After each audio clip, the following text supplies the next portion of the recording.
This cold weather over the next few days will be inconvenient for all of us. For some, it will be right down dangerous, and the same goes for our pets. Yeah, 24-hour News 8's Rick Albin talked with an expert about some of the problems animals can encounter during these weather extremes.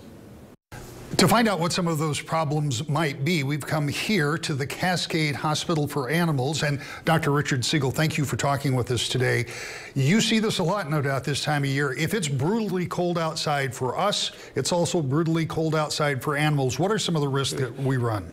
Well, the risks are very similar to humans. Frostbite is the first thing. The ears on pets and their extremities are certainly susceptible to frostbite. Poisoning this time of year is also a concern, and that is with antifreeze. Antifreeze is very toxic to pets. It's very sweet tasting, and so if it spills on the snow, a lot of dogs want to lick that.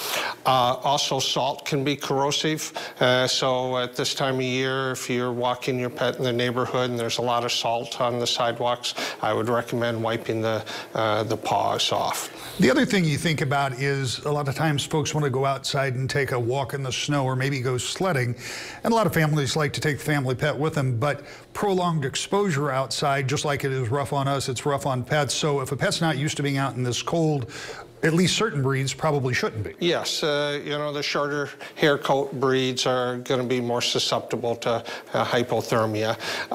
You know, your heavy coated breeds like the Huskies and Malamutes, you know, they're certainly more adept to the cold weather and heavy snow. So if you're going to take some of your short-haired breeds out, you may want to use some boots on them. That would help, and maybe even a winter coat. One of the other things that if you have a pet that is primarily outdoors, you have to make sure you have good shelter.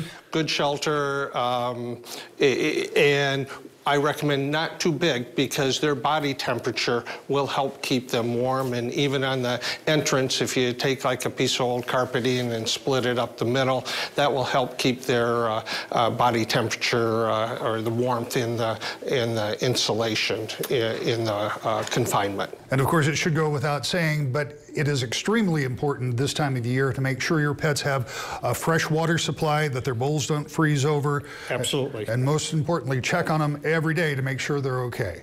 In Cascade, I'm Rick Albin, 24-hour News 8.